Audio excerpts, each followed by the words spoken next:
Perfecto, pues empezamos.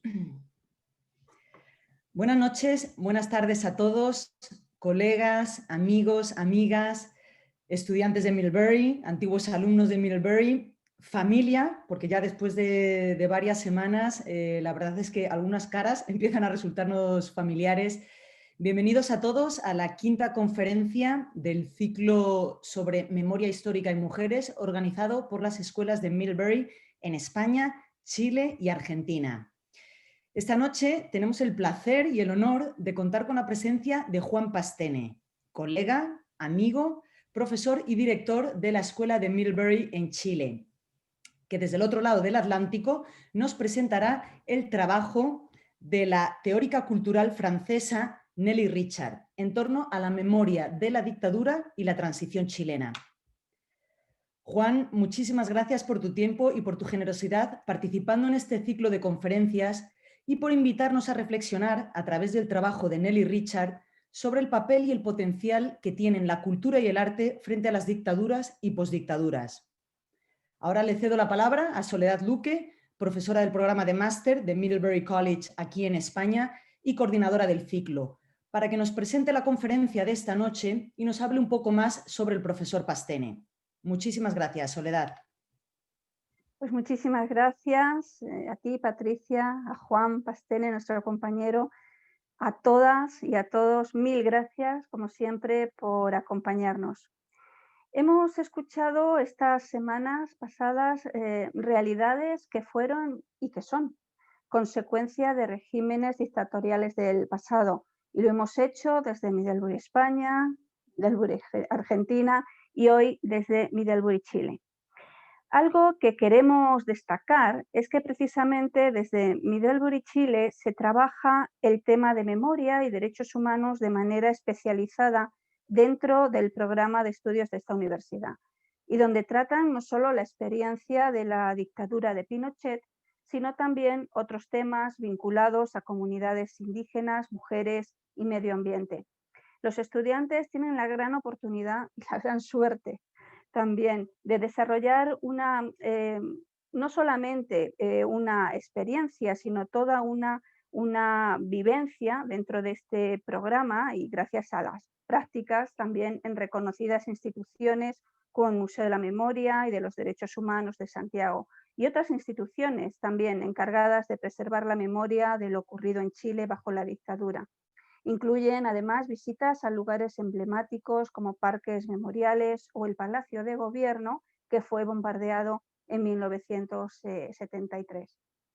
Hoy tenemos nosotras la suerte de tener al profesor Juan Pastene, también director de Middlebury, Chile.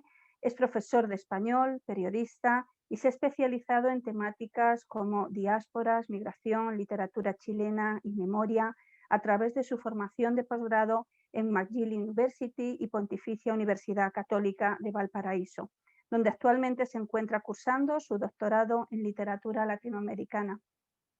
Hoy nos trae una conferencia relacionada con la figura de Nelly Richard. Crítica cultural en torno a la memoria de la dictadura y la transición, las cartografías intersticiales diagramadas por Nelly Richard. Juan Pastene con esta conferencia nos va a hablar de la reivindicación de la memoria de las mujeres, pero en esta ocasión desde la expresión artística. Nelly Richard es una figura indispensable de la crítica cultural en Chile. Ha desarrollado una prolífica producción cuyos principales temas se centran en memoria, arte y cultura. En textos como Residuos y metáforas, Fracturas de la memoria y márgenes de las instituciones, Richard ofrece una lúcida y aguda mirada en la que se intersectan filosofía, crítica de arte, política, literatura, y que aborda de manera muy problemática las últimas 4 décadas de la historia chilena. Hay muchísimo que contar, Juan. Adelante. Bueno, buenas tardes, buenas noches a todos y muchas gracias por encontrarse acá. Bueno, la presentación de hoy se va a centrar en el trabajo desarrollado por Nelly Richard, que es una crítica cultural, como anticipaba Soledad, que ha trabajado bastante lo que son los procesos por los cuales ha pasado Chile durante las últimas décadas, centrando su atención no solamente en lo que es la dictadura chilena, sino también en la post-dictadura, bien, en todo lo que es la transición democrática y las décadas actuales, por qué no decirlo. Bien. Antes de comenzar la presentación, voy a dar cuenta un poco que voy a dedicar gran parte importante de lo que es la presentación a explicar un poco el contexto histórico en el cual nos debemos situar. En el caso de que no existan y no tengan mucha referencia de lo que fue la dictadura chilena o lo que han sido estas décadas posteriores. Bien, tengo unos videos también que voy a mostrar algunas imágenes, espero que la tecnología me acompañe hoy día y de manera de no tener ningún problema. Así que voy a compartir mi pantalla para la presentación.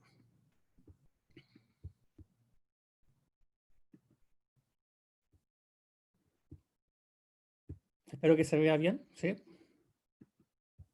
Perfecto, Juan, se ve perfecto. Okay.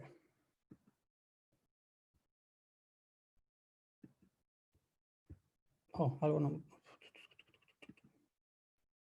¿Ahí? ¿Sí? Sí, se ve perfecto. Bueno, el título quizás acá lo quise abreviar un poco más. Tiene que ver con cuál es la aproximación teórica en torno al trabajo de Nelly Richard en cuanto a lo que es la dictadura y la transición democrática especialmente. ¿Bien? La imagen que ustedes ven detrás de las letras es uno de los lugares uno de los rincones del Museo de la Memoria y los Derechos Humanos en Santiago, en Chile, y son las fotografías de gran parte de las personas asesinadas bajo el régimen y detenidos desaparecidos. ¿Bien? Voy a dar unos breves datos de Nelly Richard, a quien conocí cursando mi licenciatura de literatura hace ya la década de los 90, como a mediados de los 90, que fue precisamente el año en que ella empieza a publicar gran parte de su obra crítica. ¿Bien? Nelly Richard es francesa en origen, sin embargo reside en Chile desde 1970, lo cual es bastante sintomático desde el punto de vista personal, por cuanto ella llega justamente el año en que Salvador Allende llega al poder en Chile.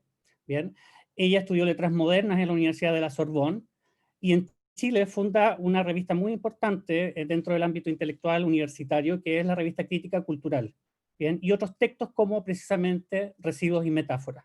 Bien, hoy día ella es académica universitaria, directora de algunos programas de doctorado en la Universidad de Chile y también enseña en Estados Unidos, en Princeton. Bien, espero que funcione el video. Bien, les voy a mostrar unos fragmentos de la batalla de Chile, que es solamente una parte para situarnos históricamente en qué momento debemos estar.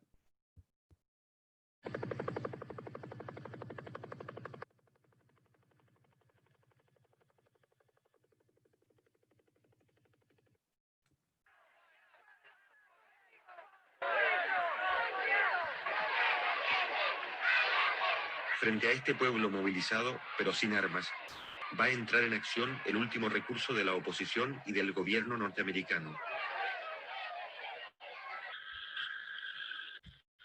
Le habla el presidente de la República, desde el Palacio de la Moneda.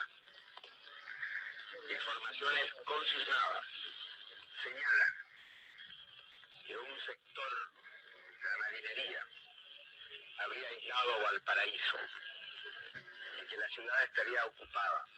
En todo caso, yo estoy aquí, en el Palacio del Gobierno, y me quedaré aquí defendiendo el gobierno que represento por la voluntad del pueblo. El 11 de septiembre, la Armada desencadena el golpe de Estado en Valparaíso. Al mismo tiempo, 4 destructores norteamericanos se acercan a las costas chilenas para tomar parte en la Operación UNITAS.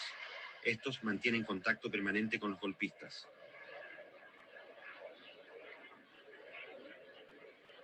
A las 7:30, el presidente Allende ha llegado al Palacio de la Moneda para impartir instrucciones. La situación es crítica. No existe un plan conjunto para la defensa armada del gobierno. Durante la madrugada, la mayoría de los oficiales leales han sido neutralizados. A las 8 de la mañana, 2 aparatos de la Fuerza Aérea empiezan a sobrevolar la capital. A las 8:20, los jefes de la sublevación exigen la renuncia de Allende y le ofrecen un avión para que abandone el país. A las 9:15, el presidente se prepara para combatir y habla nuevamente por radio. La Fuerza Aérea ha bombardeado las torres de Radio Portales y Radio Corporación. Ante estos hechos, solo me cabe decir a los trabajadores, yo no voy a renunciar. Colocado en un tránsito histórico, pagaré con mi vida la lealtad del pueblo. La historia es nuestra y la hacen los pueblos. ¡Viva Chile! ¡Viva el pueblo! ¡Vivan los trabajadores!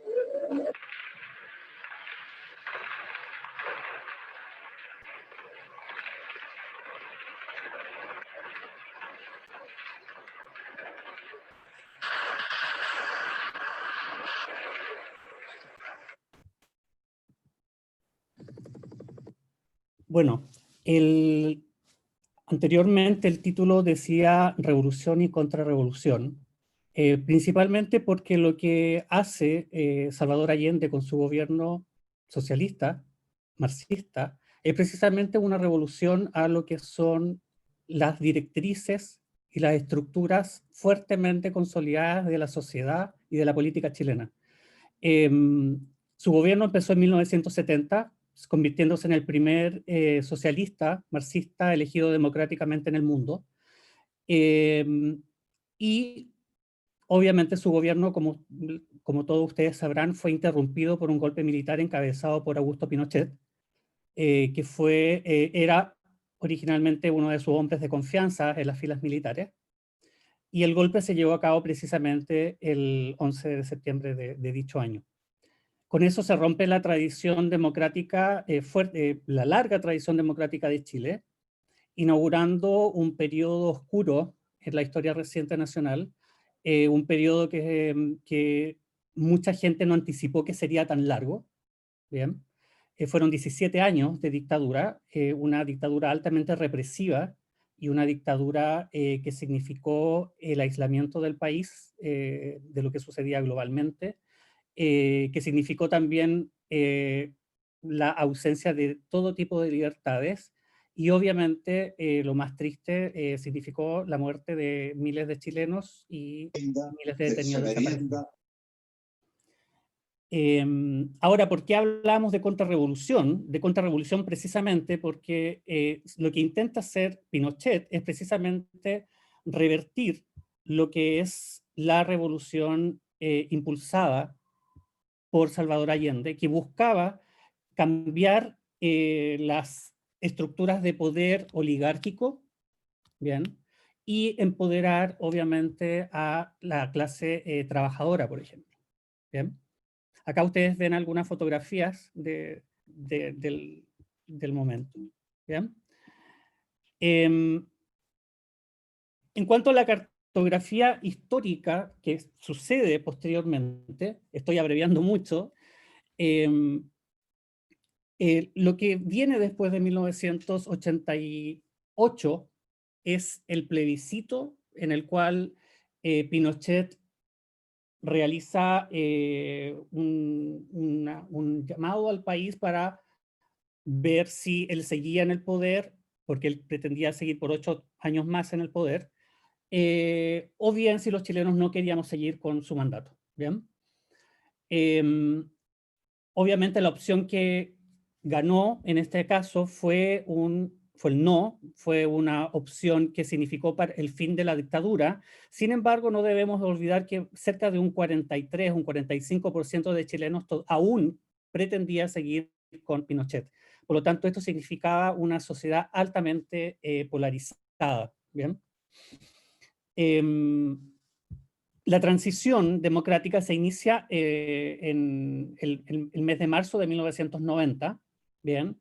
lo que podríamos decir significaba idealmente un cambio sustancial respecto a muchos ámbitos propios de la dictadura. Bien. El lema de la campaña por el no era "la alegría ya viene", para referir al fin de la dictadura encabezada por Pinochet. No obstante, la verdad es que la transición a la democracia no estuvo exenta de múltiples obstáculos. Bien. Múltiples obstáculos que de una u otra manera nos remiten a negociaciones, nos remiten a pactos, acuerdos y consensos, que son precisamente el objeto de la crítica de Nelly Richard a este periodo. ¿Bien? A pesar de que Pinochet abandona el poder como jefe de Estado, Pinochet continúa como la máxima autoridad militar, continúa como, en este caso, como el comandante en jefe del ejército, por varios años más después de 1990, y una vez que se retira de las filas militares, de acuerdo a la Constitución de 1980, que el propio Pinochet y el equipo de asesores que él tenía, él sigue como senador vitalicio. Bien, lo que significó, obviamente, una gran cuota de poder que aún iba a mantener durante esta década. Bien. Los gobiernos democráticos, obviamente, tuvieron un periodo muy difícil, porque la democracia era ciertamente bastante frágil. Bien, tenemos que decir que durante la década del 90, en 2 oportunidades, o quizás más, hubo intentos de golpe de Estado, o estuvimos a punto, porque habían investigaciones en torno a intereses de Pinochet, o porque se estaba investigando demasiado a algunos militares. Bien, por lo tanto, la anhelada justicia que mucha gente deseaba en términos de reparaciones por las violaciones a los derechos humanos fue bastante parcial. Bien. A pesar de que había múltiples demandas en contra de Pinochet, Pinochet nunca fue llamado a la justicia.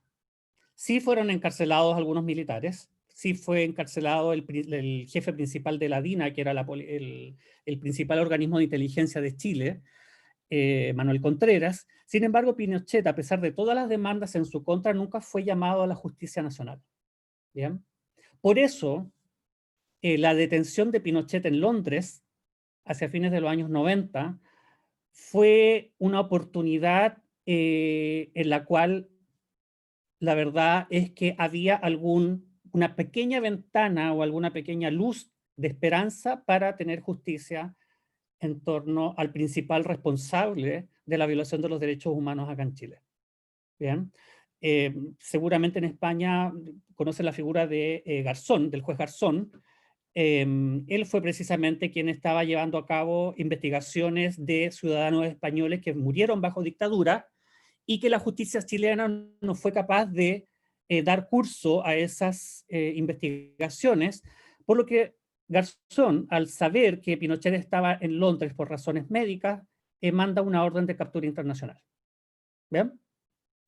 Y aquí es donde el rol del segundo gobierno democrático, la verdad es que tiene un desafío enorme, porque considerando la polarización política que aún tenía Chile en ese entonces, con una gran cantidad de adeptos y personas que apoyaban a Pinochet, obviamente no tuvo una tarea fácil de conciliar la necesidad de justicia por parte de los sectores de centro-izquierda con la presión de los sectores de derecha. ¿Bien? Voy a hacer un breve paréntesis. Obviamente aquí estamos hablando de una materia que es sumamente sensible para todos los chilenos y obviamente que como chileno yo también tengo una perspectiva con respecto a todos estos sucesos y así que seguramente ahí se va a ver mi punto de vista, ¿bien? Y aquí les voy a mostrar algunos, vamos a hacer un paréntesis teórico, algunas de las obras de Nelly Richard. que precisamente tiene que ver con toda su atención en los márgenes de la historia, en los márgenes de la política, en los márgenes del arte, son márgenes que precisamente no son visibles para la gran mayoría de los chilenos. ¿Por qué?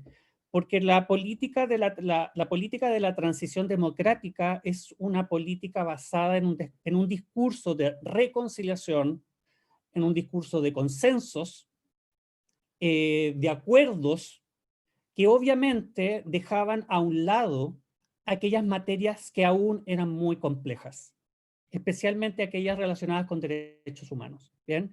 Y aquí tenemos algunos ejemplos del trabajo teórico de Richard. En primer lugar, la estratificación de los márgenes, que trata precisamente sobre distintos artistas que trabajan en performance, en instalaciones durante la dictadura, como por ejemplo el grupo CADA, que realiza una importante labor en términos de performance artística bajo este periodo. El libro Arte y Política de 2005 al 2015, que reúne una gran cantidad de proyectos audiovisuales, curatoriales y críticos del arte durante estas complejas décadas, ¿verdad? Tenemos que decir que los años 2000 también fueron complejas décadas para Chile en términos políticos. Y quizás uno de sus textos más emblemáticos, que es Residuos y Metáforas. ¿Y por qué destaco acá este libro? Porque la portada ya es muy sintomática. La portada, si ustedes pueden ver, es una persona encontrada, uno de los detenidos desaparecidos, que fue encontrado en los primeros años 90, en este caso en el desierto chileno, cuyo cuerpo se conservó increíblemente bien por el clima y la sequedad de la tierra, bien, como pueden ver en la fotografía.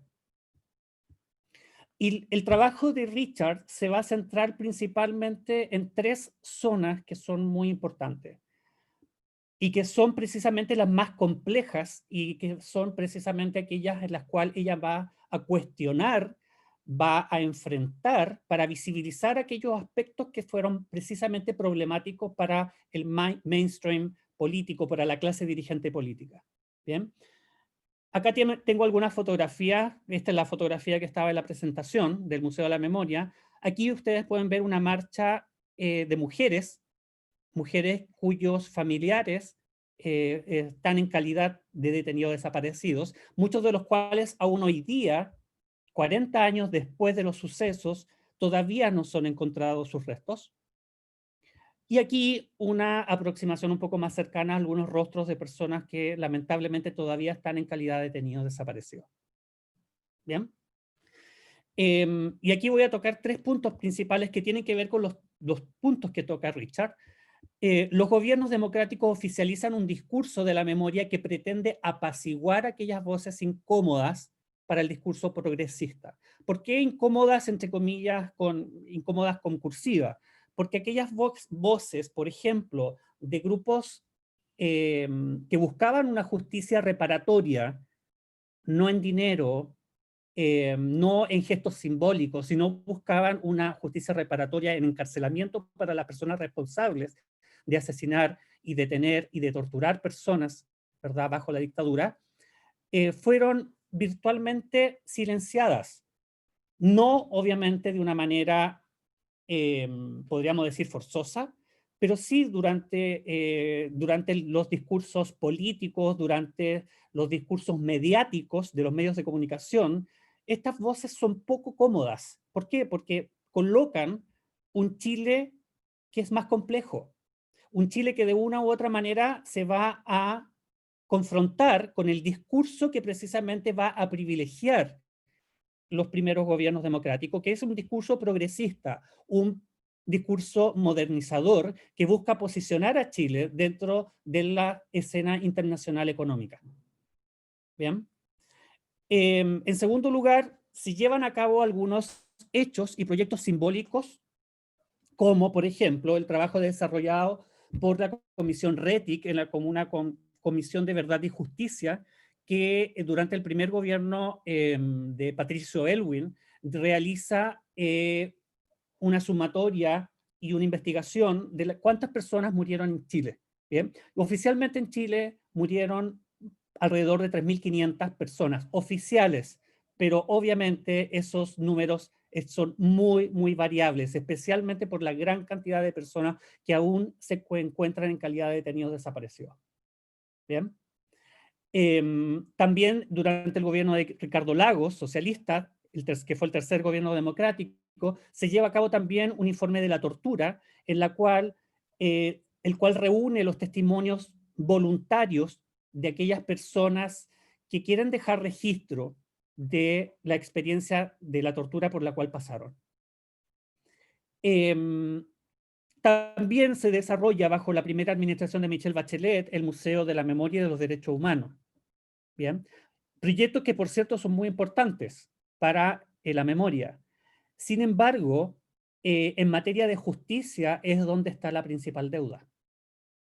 Porque si bien es cierto, muchos militares fueron encarcelados, muchos de ellos fueron encarcelados en, podríamos decir, en cárceles de alta seguridad, contando con bastantes privilegios. Y el principal responsable, como Augusto Pinochet, como les decía, nunca fue tocado por la justicia nacional. Que es en el tercer punto que yo les mencionaba. ¿Por qué la detención en Londres es tan importante? Porque Pinochet estuvo detenido entre comillas, en una casa victoriana, bastante lujosa, en un barrio acomodado en las afueras de Londres, porque obviamente habían personajes ingleses que tenían mucho poder y que eran bastante cercanos a Pinochet, como Margaret Thatcher. A pesar de haber estado un año, la verdad es que el gobierno chileno, dado las presiones que estaba recibiendo por la derecha, hizo todo lo posible por retornar a Pinochet a Chile, ¿bien? Con el argumento bastante ilógico de que Pinochet debía ser enjuiciado en Chile y no en otro país. Digo ilógico porque obviamente todos los chilenos sabíamos que eso no iba a pasar. Había pasado mucho tiempo que nunca se hizo nada, por lo tanto no tenía por qué pasar una vez que Pinochet regresara al país. ¿Bien? Quizá esta imagen aparentemente no tendría que ver mucho con la presentación. La persona que ustedes ven aquí es Ana González. Ella fue la presidenta durante años de la Asociación de Familiares de Detenidos Desaparecidos, la AFDD, en Chile. Una mujer tremendamente valiente, que fue víctima directa de la dictadura, dado que su esposo, sus dos hijos y su nuera, una de sus nueras, fueron asesinados por el régimen. Y ella luchó toda su vida por encontrar los restos de sus familiares, de su esposo, de sus dos hijos y de su nuera. Y coloco esta foto, o esta gran, podríamos decir, este collage, porque ustedes pueden darse cuenta de cómo 40 años pasan por una persona, desde la fotografía en blanco y negro, que ella tenía cerca de 40 o 45 años cuando pierde a su familia, a sus dos hijos y a su esposo, de su lucha con otras mujeres, y cómo llegó a los 93 años sin haber podido encontrar justicia. Y que es una situación que muchas mujeres han vivido. Y no, por cierto, solamente mujeres. Pero aquí debemos destacar el rol de las mujeres porque esta asociación estuvo especialmente formada por mujeres. Muchas mujeres artistas también desarrollaron una gran labor de performance y de instalaciones que buscaban desestabilizar, que buscaban dar a conocer lo que estaba sucediendo en Chile en plena dictadura. Porque obviamente para muchos chilenos, durante la década de los 80, por ejemplo, no sabían lo que sucedía en Chile, estando dentro del propio país, por la censura que había o porque simplemente estos temas no eran temas en el debate de la opinión pública. El segundo punto, y que es muy discutido por Nelly Richard, tiene que ver con la transición política, que es obviamente un periodo bastante frágil, una democracia muy delicada, especialmente por la presencia de Pinochet primero como comandante en jefe y luego como senador. ¿Bien? Esto significaba la permanencia del ex dictador en posiciones de poder, lo que obviamente implicaba una gran amenaza, especialmente para el primer gobierno militar, perdón, el primer gobierno democrático de Patricio Aylwin, que ustedes pueden ver en la segunda fotografía. En la primera fotografía ustedes tienen ahí un ejercicio militar, que fue lo que se llamó el boinazo, cuando el hijo de Pinochet estaba siendo investigado por estafas. Y no sé, el ejército no halló nada mejor que sacar a todas las tropas a la calle para que los jueces dejaran de hacer su trabajo en la investigación con el hijo de Pinochet. Y en la tercera imagen ustedes pueden ver a Pinochet con su esposa, que todavía está viva, y Margaret Thatcher en Londres, en el momento en que él era detenido. La transición política también fue muy compleja porque obviamente hubo muchos intentos por los congresistas, por el Parlamento, para tratar de reformar la Constitución. ¿Bien? Hasta el momento se hicieron, hasta hoy día se han hecho no muchas reformas. De hecho, todavía contamos con la Constitución de Pinochet, que afortunadamente, dado los resultados del último plebiscito, va a cambiar. Y, por último, acá tengo dos conceptos que son uno de los conceptos más discutidos por Richard, que tienen que ver con la reconciliación y el consenso. Y Richard los problematiza, ¿por qué? Porque la polarización de la sociedad chilena durante los primeros años de democracia era tal que el Estado buscó trabajar y profundizar un discurso de la reconciliación, pero dejando de lado aquellas problemáticas que podían ser una amenaza para esa reconciliación o para el consenso. Todos sabemos que los consensos de alguna manera implican negociaciones, y las negociaciones acá tienen que ver indirectamente o directamente con privilegios que tuvo Pinochet en términos de protección.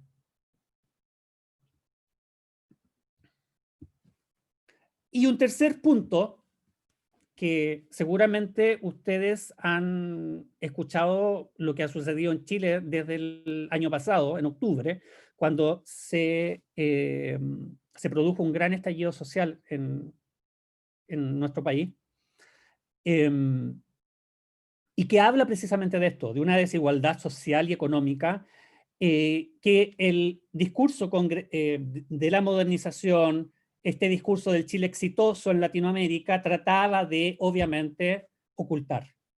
Y que es un tema al cual Richard va a dar gran atención, porque su crítica de fondo aquí tiene que ver con el modelo económico neoliberal. Pinochet, durante los años 80, implementa, siendo Chile el primer país en Latinoamérica en hacerlo, el modelo neoliberal, con el auspicio de Milton Friedman, ¿bien? Y obviamente eso implicó cierto desarrollo de Chile a nivel de exportaciones, a nivel de macroeconomía. Sin embargo, todos sabemos cuál es la principal, podríamos decir, desventaja o la principal falta del neoliberalismo, y que tiene que ver precisamente con la disparidad, con esa brecha enorme que hay hasta el día de hoy en Chile entre las clases más altas y las clases más bajas. Bien, los privilegios que tiene hoy día la clase dirigente y la clase empresarial. Chile, por ejemplo, es uno de los pocos países que tiene servicios básicos en manos de empresarios. El agua está en manos de empresarios. La luz está en manos de empresarios. Bien. Y precisamente aquí tenemos el gran, la respuesta a lo que es precisamente ese estallido social que se produjo el 18 de octubre del año pasado aquí, que tiene que ver con esta desigualdad profunda que significa o que se traduce en una falta de oportunidades para una amplia mayoría, en una enorme diferencia de calidad entre la salud pública y la salud privada, y en una enorme diferencia de calidad entre lo que es la educación pública y la educación privada. Durante estos gobiernos, por cierto, hubo una escasísima, no solamente durante el gobierno de Pinochet, sino que durante los gobiernos de la transición, hubo una escasa inversión en programas de ayuda social. Bien. ¿Por qué? Porque obviamente donde estaba el acento de los gobiernos estaba precisamente en el posicionamiento económico internacional de Chile. Ese era el objetivo, convertir a Chile en, entre comillas, la vedette de Latinoamérica en términos de modernización. Y en apariencia lo fue, pero como la última fotografía que ustedes pueden ver, eso era un espejo, un espejismo.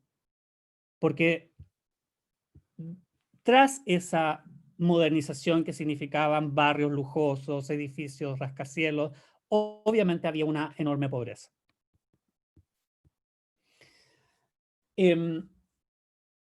Bueno, y el proyecto teórico de Nelly Richard, precisamente acá ustedes se van a dar cuenta que he querido destacar algunos conceptos, ¿bien? Tiene que ver precisamente con el rol del arte, según su visión, que va a cumplir un rol de visibilizar, problematizar todos estos aspectos de la cultura chilena y de la historia reciente de Chile que fueron dejados de lado, que fueron marginados de alguna manera, no solamente por la dictadura, sino también por los gobiernos democráticos post-dictadura. ¿Bien? Aquí voy a leer un poco para poder problematizar. La teoría y la historia del arte chileno de los últimos 40 años se encuentra bajo la marca que dejaría Nelly Richard al teorizar sobre una atmósfera de artistas y obras que durante el primer tiempo de la dictadura militar chilena tuvieron el ímpetu de generar obras disidentes del contexto político del periodo, caracterizadas por la experimentalidad y cercanas al conceptualismo, con un lenguaje que cifraba en sus metáforas la ventaja de inmiscuirse y burlar la censura dictatorial. Claramente, aquí la censura obviamente es un gran problema bajo dictadura. Sin embargo, también tenemos que decir que durante los gobiernos democráticos, la censura de una u otra manera no desaparece totalmente. ¿Por qué? Porque los medios prácticamente hasta el día de hoy, todos los medios de comunicación escritos, por ejemplo, están en manos de derecha. Los medios televisivos y radiales hoy día son parte de grandes conglomerados económicos y multinacionales que generalmente tienen una ideología de derecha. Por lo tanto, aquí es donde el rol del arte disidente, del arte contestatario, cumple un rol fundamental.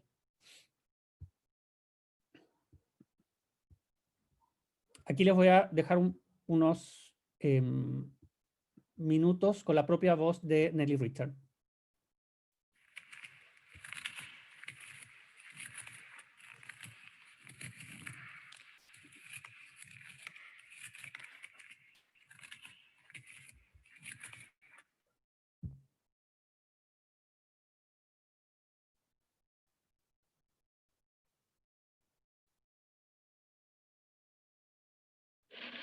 We are unfortunately headed down the route which Chile has already taken essentially to its end, which Britain has taken much farther than we are.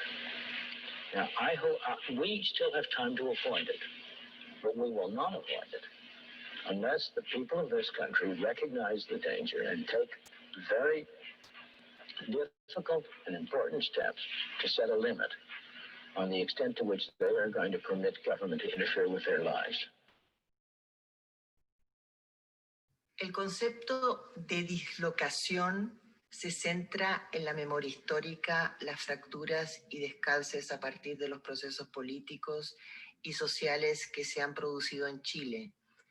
Una vez elaborado el concepto y el marco teórico para dislocación, comencé a invitar a artistas chilenos y europeos que tenían un trabajo ligado a problemáticas sociopolíticas contemporáneas. El eje curatorial de dislocación surge a través de mi trabajo de investigación como artista sobre problemáticas identitarias y geopolíticas que se sitúan interrogando el lugar del sujeto con su historia al interior de la historia, desde los movimientos colonizadores y colonizados, desde los desplazamientos sociales y culturales, desde las articulaciones y desarticulaciones históricas de lo personal a lo político.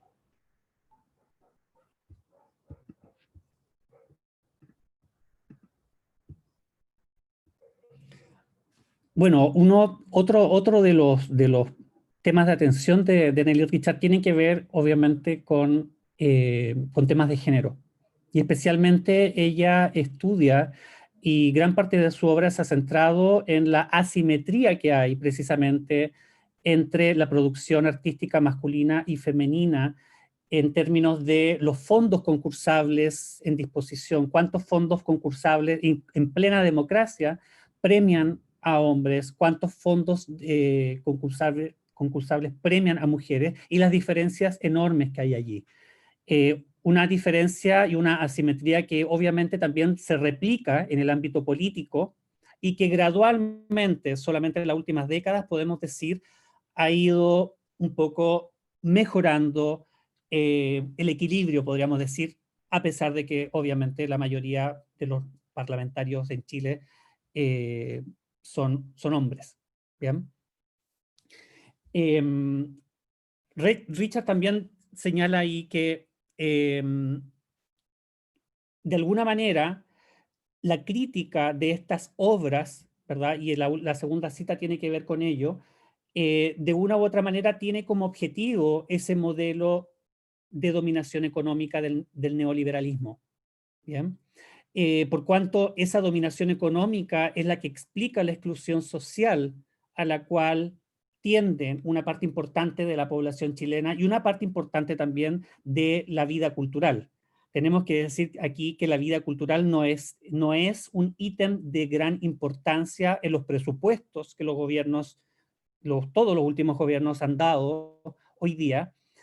Hay una enorme cantidad de recursos para el presupuesto, por ejemplo, de Fuerzas Armadas. Sin embargo, no es lo mismo en el ámbito de cultura y en el ámbito de arte. De hecho, en este momento que estamos con un gobierno de derecha, el presupuesto en el ámbito de arte y en el ámbito de cultura se ha visto bastante minimizado. Aquí voy a leer también una cita de ella. La encrucijada entre la memoria como resto y la narrabilidad del recuerdo vuelve estratégica la pregunta por las condiciones de tematización crítica de lo fragmentario y de lo residual. Pequeños escenarios a la deriva, restos a la espera de que alguna micronarrativa se haga cargo de su errante parcialidad para ayudarnos a comprender desde lo desamarrado, lo tránsfugo y lo intersticial las escisiones o los cortes de relatos que hieren la marca de lo post. Ella siempre utiliza un lenguaje que es muy críptico y es un poco complejo entrar a su lenguaje. Sin embargo, ella siempre coloca atención en este tipo de términos. Perdón. Lo desamarrado, lo tránsfugo, lo intersticial. ¿Por qué? Porque lo intersticial es aquello que está más oculto. Es aquello que está entre dos partes. Las dos partes es lo visible, pero lo intersticial es lo que está un poco más, está por debajo. Es de una u otra manera lo marginal. Y es precisamente ese conocimiento y ese desconocimiento marginal el que quiere recuperar ella para dar forma al relato que los grandes discursos y los metarrelatos del capitalismo, del neoliberalismo, de la ideología de extrema derecha han tratado de obnubilar.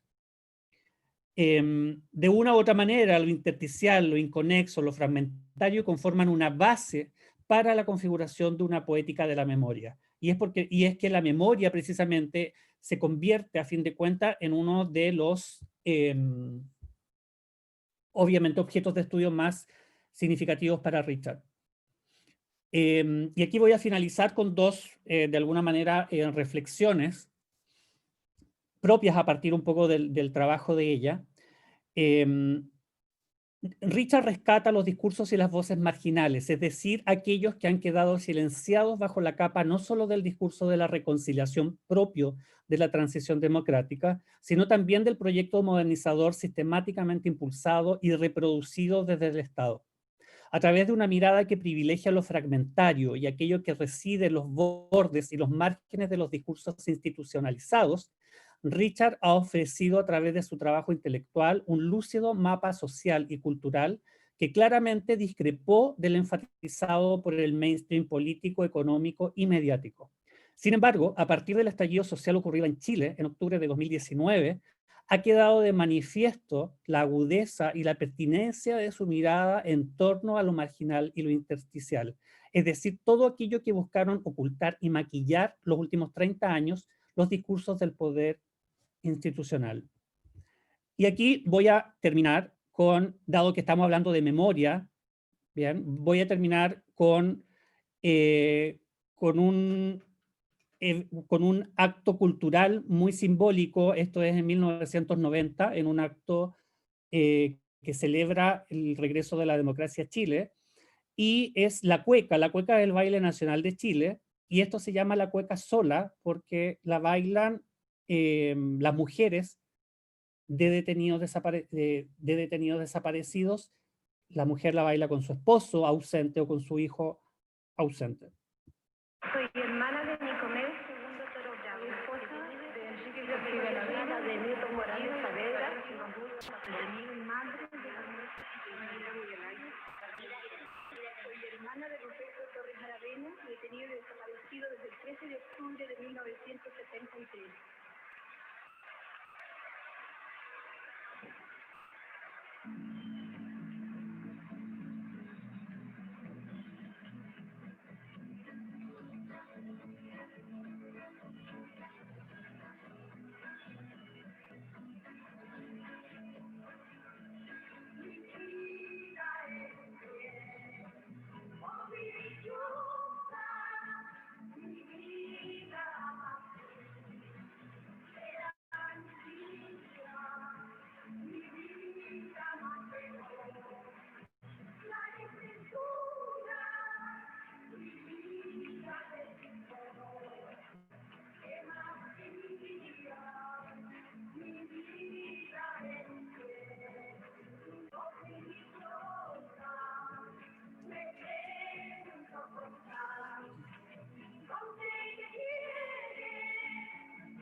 Bueno, Juan, muchísimas gracias. No encontraba el micrófono para poder hablar.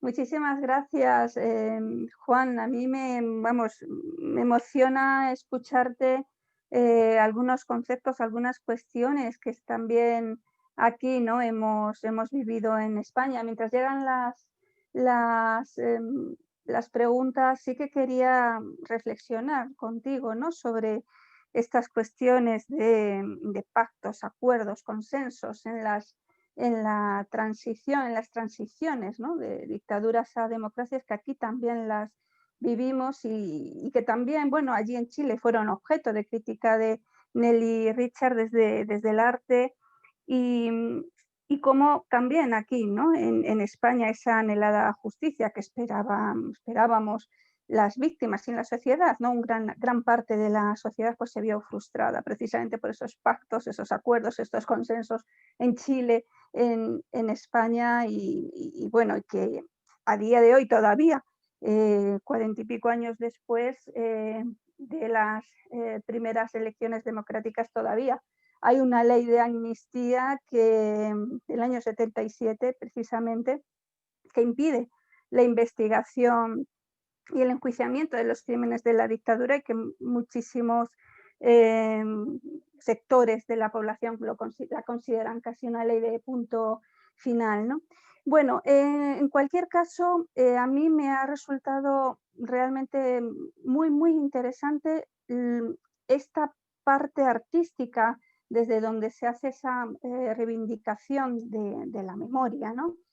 A mí me gustaría hacerte una pregunta porque muchas veces se ha hablado del arte político, del arte politizado, del arte crítico. ¿Dónde ubicarías tú el arte de Nelly Richard? ¿Como un arte político, un arte crítico? A ver, lo que hace Nelly Richard es discutir, es problematizar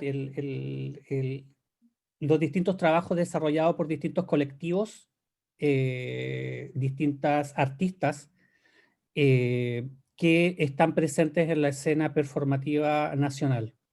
Bien, ella ella es, como les decía, es licenciada en letras modernas, pero todo su trabajo teórico, la verdad, es que está bastante atravesado por filosofía. Ella tiene una fuerte influencia, por ejemplo, del postestructuralismo de Derrida, se nota mucho su influencia Foucaultiana, ¿bien? De Deleuze. Por lo tanto, tiene una escuela desde la cual logra tener una aproximación bastante, podríamos decir, bastante holística y bastante multidisciplinaria en torno al trabajo realizado por artistas. Ella, por ejemplo, ha sido la encargada hace unos 2 o 3 años atrás, fue la encargada de hacer la curatoría para una bienal en Venecia, llevando artistas que precisamente problematizan temas políticos, problematizan todos estos temas que de una u otra manera han quedado bajo la superficie en el Chile actual y reciente. Uh-huh. Y no sé, yo entendí, ¿no? Por lo que has contado, que para Richard, claro, no basta el recordar, sino que hay que dar contenido a esos recuerdos, a esa memoria, traerlos al presente, casi dialogar artísticamente con ese pasado. ¿Crees que para Nelly Richard esto formaría parte de una cierta reparación a ese pasado? Es una reparación y tal como lo decía en la presentación, creo que estos proyectos enervan un gran simbolismo desde el punto de vista de la memoria. El Museo de la Memoria y los Derechos Humanos es una excelente, podríamos decir, manera de guardar el recuerdo, de guardar la memoria de lo sucedido en Chile, y con una múltiple cantidad de recursos audiovisuales, escritos, testimonios, ¿verdad? Uh-huh. Arte también, de guardar precisamente la memoria de lo sucedido en Chile durante 17 años, de toda la represión política, no solamente en términos de las personas que murieron, sino de los más de 35.000 personas que fueron torturadas oficialmente, que seguramente fue el doble, cercano o quizás 100.000.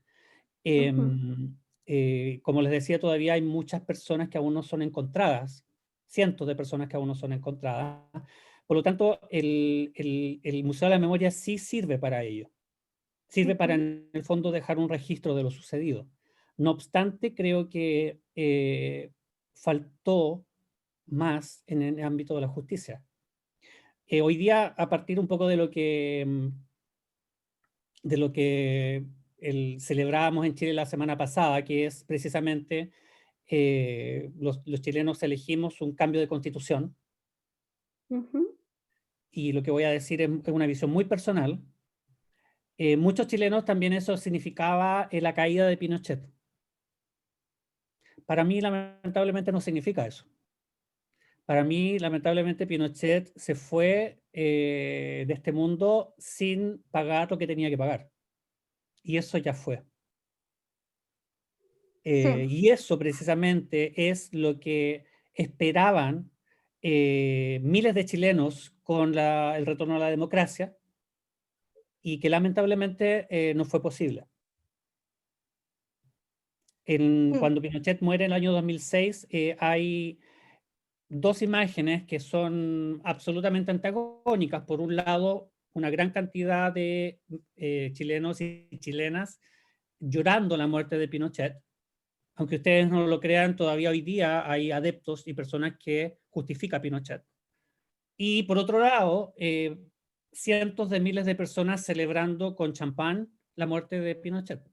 Y eso el año 2006, es decir, 16 años después de haber retornado a la democracia. sí, yo te aseguro, Juan, que aquí nos creemos eso.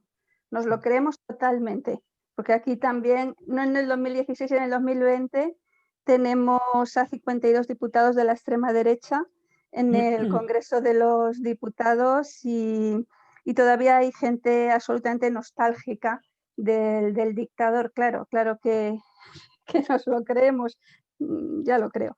Pues sí, son realmente, no sé qué opinarás, ¿no? Casi hago un paréntesis a Nelly, que después voy a seguir preguntándote algunas cuestiones más, pero es posible que esta nostalgia de los dictadores o lo que ocurre, ¿no? Que todavía hay sectores de la población en Chile, no sé en Argentina, nos puede luego contar Lira, pero posiblemente también, y desde luego en España, estos sectores que todavía casi que reclaman una vuelta al pasado, no sé si crees que puede ser precisamente por esa ausencia de ruptura total entre la dictadura, la democracia, una transición donde no se depuró responsabilidades de todos los sucesos que ocurrieron en estas dictaduras y cuyos responsables, pues en fin, se fueron, como decimos aquí, de rositas, ¿no? Es decir, sin pagar esa culpa, ¿no? Esos crímenes. Bueno, no sé si tú también piensas de esa manera o qué te parece. Creo que de una u otra manera, creo que es así. Y creo que también es porque, y en el caso especialmente de Chile, tiene que ver que Pinochet y todo el equipo de asesores que tuvo dejó todo tan bien amarrado para cuando él saliera del poder, en el fondo de tener un escenario propicio para que todavía la derecha fuera una derecha fuerte, eh, para que hubiese numerosos senadores designados de derecha.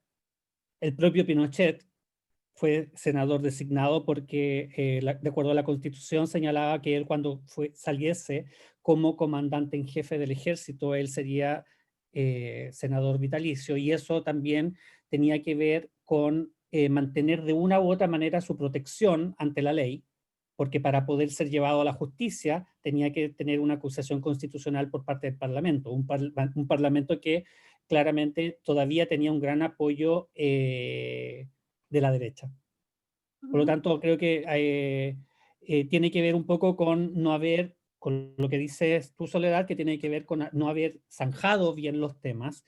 Y aquí claramente eso sucedió, porque la verdad es que, como les decía, todos los temas que eran complejos, sensibles, todo lo que tenía que ver con detenidos desaparecidos, con lo que tenía que ver con hallazgos, con responsabilidades militares, era minimizado, era un discurso un poco molesto para este proyecto modernizador y para este proyecto de reconciliación, es decir, una reconciliación que de una u otra manera no estaba basada en la verdad.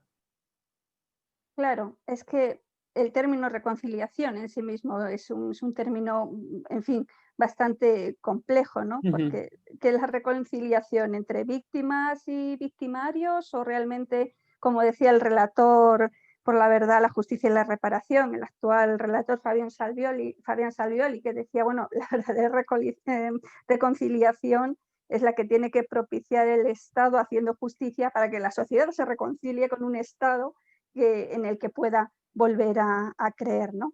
Bueno, nos dice Liria que lo interesante es que en Argentina Videla muere en 2017 en prisión. Nadie llora, pero tampoco nadie festeja. ¿Por qué? Porque la justicia ya se había producido, ¿no? Sí. Entonces, bueno, eso es una manera, precisamente, la justicia es la que pone las cosas en su sitio. Y como dice Patricia, a los dictadores se les da muy bien lo de dejar atado y bien atado, ¿no? Fue una frase de Franco, ¿no? Antes de dejar todo atado y bien atado para que cuando no estuvieran, cuando murieran en prisión o en una cama, todo pudiera seguir igual. O igual o con pocos cambios, ¿no? Ahora lo más sintomático quizás en el caso de Pinochet era que estando en Londres, que era la oportunidad, porque ya habiendo pasado cerca de 10 años, no había sido llevado ante la justicia en Chile, cuando está en Londres era la oportunidad para tener justicia. El gobierno chileno obviamente se ve tan presionado por la derecha. Hay que considerar que muchos chilenos van a protestar a Londres en contra de la detención de Pinochet, mientras otros grupos celebraban la detención en Londres, muchas personas de Europa. Pero el gobierno cede a las presiones con el argumento de que Pinochet debe ser enjuiciado en Chile, sabiendo que no lo iba a hacer. Y sus abogados acusaban que, dada su avanzada edad, y él hizo muy bien el circo, hizo muy bien la actuación en silla de rueda, etcétera, etcétera, pero Pinochet es llevado a Chile finalmente. E irónicamente, el presidente que en ese momento lo lleva de regreso a Chile, que es Eduardo Frei Ruiz-Tagle, es el hijo del presidente que hace pocos años atrás se comprobó que fue envenenado por el régimen militar. Vaya, qué situaciones más concordantes. Bueno, nos recuerda Liria que efectivamente Videla no muere en 2017, sino años antes, ¿no? En 2013. Bueno, volviendo a Nelly en todo este contexto histórico de la transición, dictadura, transición, la postdictadura, Nelly es considerada una autora interesante para los jóvenes, es decir, se estudia en los programas de estudios de institutos, universidades. Y eso también quería discutir un poco de eso, porque lamentablemente no es, la verdad es que hoy día, primero, la educación en Chile hace mucho rato que está en un periodo de crisis, especialmente por la gran diferencia de calidad que hay, por ejemplo, entre los colegios públicos y los colegios privados. Partiendo por eso. Y partiendo también por los currículums que están bastante desactualizados y no cumplen un poco el objetivo de preparar a los alumnos para la vida universitaria. Y hoy día, a pesar de que hay educación gratuita en Chile, eso es una realidad que es, la verdad, bastante reciente, pero históricamente, durante la dictadura y gran parte de la transición a la democracia en Chile, todavía había una gran diferencia en quienes podían acceder a la educación universitaria y quienes no. Y en ese contexto, Nelly Richard, la verdad que no es una autora que es muy conocida, pero precisamente porque ella toca temas que son sensibles y delicados para los medios de comunicación, que son sensibles para los políticos, que son sensibles para gran parte de los, por ejemplo, los dirigentes empresariales. Obviamente que no es una voz que va a ser muy querida, porque precisamente ella toca los temas que son relevantes de una u otra manera. Los medios de comunicación acá, la verdad es que, siendo bien crítico, dejan bastante que desear en términos de calidad de contenido. Se privilegian realities, se privilegian entretenimiento por sobre lo que es educación, por lo que es cultura. Los programas culturales tienen un horario que nadie los ve. Por lo tanto, en este contexto, si te das cuenta, obviamente que la mirada de Richard es una mirada que es un poco problemática. Bueno, problemática, precisamente lo que intenta es fragmentar toda esa... Justamente, y transparentar. Exactamente, exactamente. Mira, normalmente pedimos a los ponentes, ya también Patricia lo recuerda, ¿no? Si tenéis alguna recomendación de libros, películas, documentales, que, para que nuestros estudiantes y también la audiencia pudiera profundizar un poquito más sobre este tema, sobre Nelly en concreto, en general sobre la situación de Chile Bueno, en esta etapa.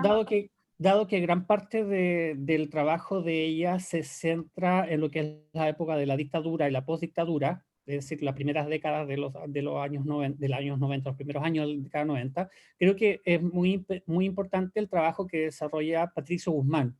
Patricio Guzmán es el director del primer video que yo les mostré, un segmento que es el blanco y negro, que son los mejores registros documentales del periodo del gobierno de Salvador Allende y del golpe militar en sí. Es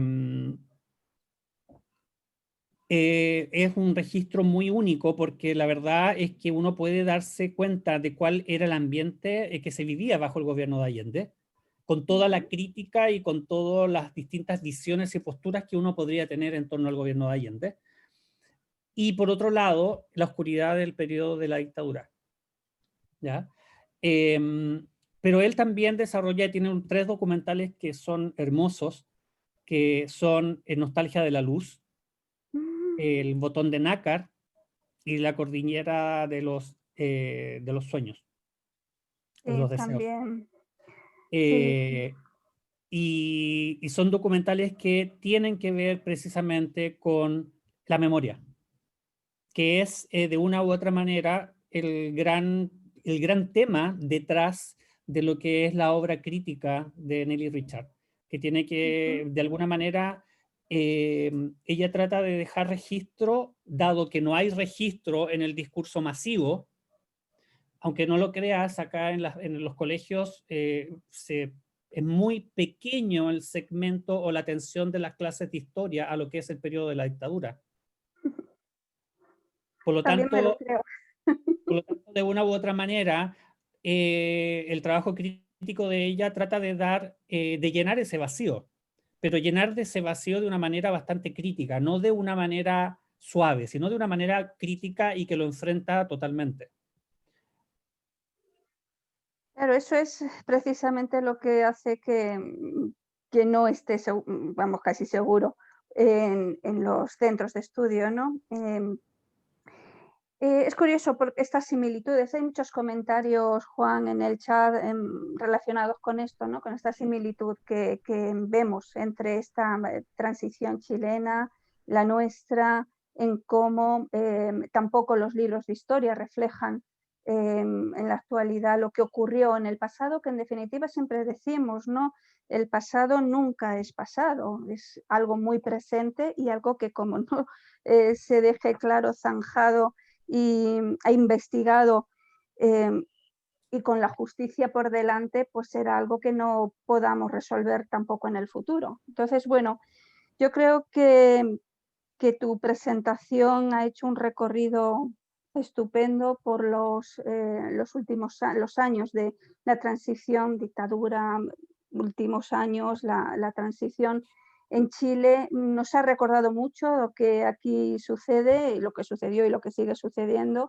Y bueno, y me parece que el arte también como método reivindicativo es una parte importante también de nuestra historia.